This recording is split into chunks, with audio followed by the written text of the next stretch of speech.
ለባልንጀራ ስለሰጠው በምንም ሁኔታ ውስጥ አትታወቅ። እንደውም እሱ ሲከበር ደስ ይላል፣ አትከፋ። ብጥብጥ እዚህ ውስጥ የለም፣ መቀናናት እዚህ ውስጥ የለም፣ ጸብ እዚህ ውስጥ የለም፣ መተት እዚህ ውስጥ የለም። እኔ በልጥ የሚል እሰጥ አገባ እዚህ ውስጥ የለም። ምንመና ምናልባት ቀለል እያሉ ስንራት የዚህችን ጣዕም ያላት የክርስትና የሕይወት ምንጭ መሆናቸው ነው።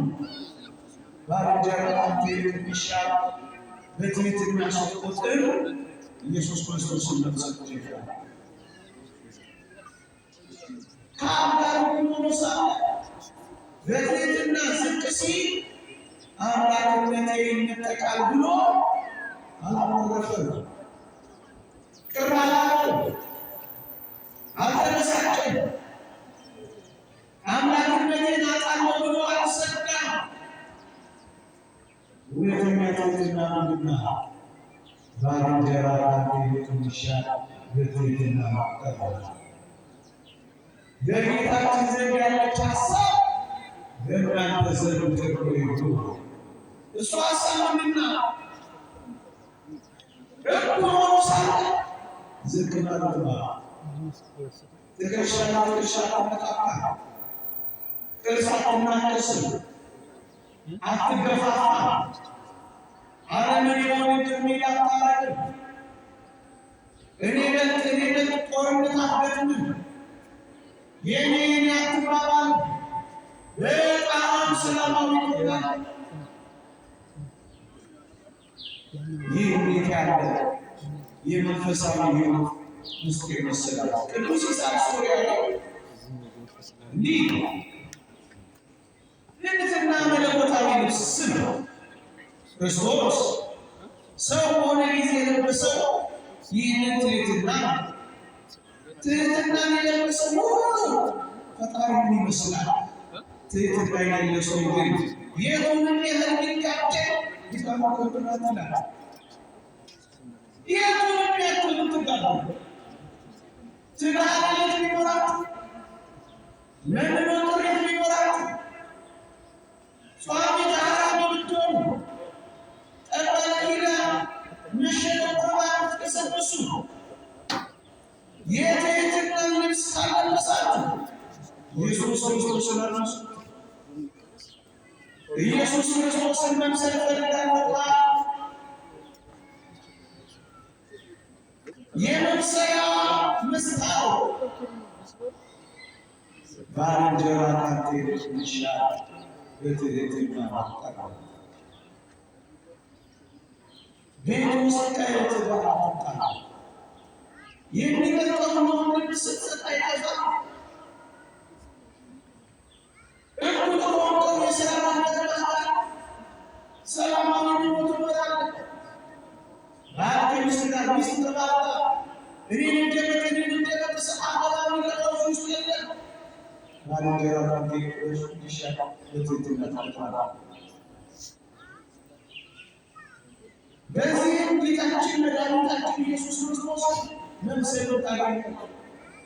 እሱ በእግዚአብሔር መልክ ሲኖር ሳለ እግዚአብሔር ሆኖ እያለ እኩል ሆኖ እያለ ከአባቱ ጋር አምላክነት የሚነጠቃል ሳይል ዝቅ ካለ ሰው ሁላችንም እኩል ትንሽ ዝቅ ካለ ኢየሱስ ክርስቶስን እንመስላለን። የቱንም ያክል ብዙ ጸጋ ቢኖር ይህችን ጸጋ ካጣህ እመነኝ አብራራውን ስናጣ አንዲት ምን ገለጻቸው ልጅ ምን ይላሉ መሰላችሁ? ከወንድሞች ጋር እንደ ልጅ ሁኑ ይላል በፕሮቴስታንት። ከወንድሞች ጋር ከእኩዮች ጋር አብረህ ከምትውላቸው ጋር እንደ ልጅ ሁኑ፣ እንደ ልጅ ሁኑ ይሉና ከልጆች ጋር ደግሞ እንደ ወንድም ሁኑ፣ ከጓደኞች ትንሽ እንደዚህ ከልጆች ጋር ደግሞ ትንሽ ዘመድና እንደነሱ ወንድማቸው ሆኖ ወዳጅ እዚህ ውስጥ ጥልቅ ሰላማዊ ህይወት እዚህ ውስጥ አስደናቂ ክርስቶስን መምሰል ታገኛለህ።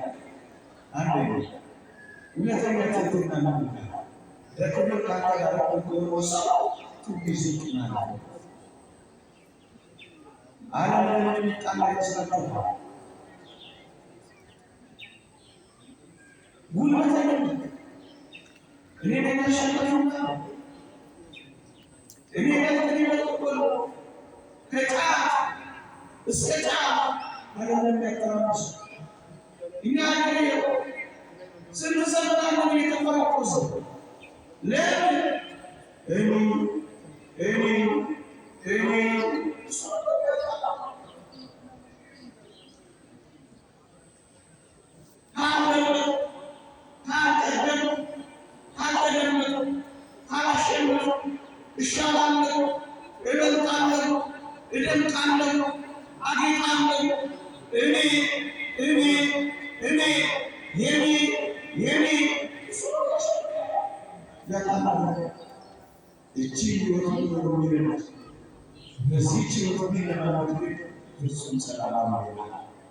ከጓደኞቻችሁ ጋር ሰላም፣ ከትዳር አጋሮቻችሁ ጋር ሰላም፣ ከጓደኞቻችሁ ጋር ሰላም፣ ከሥራ ባልደረቦቻችሁ ጋር ሰላም።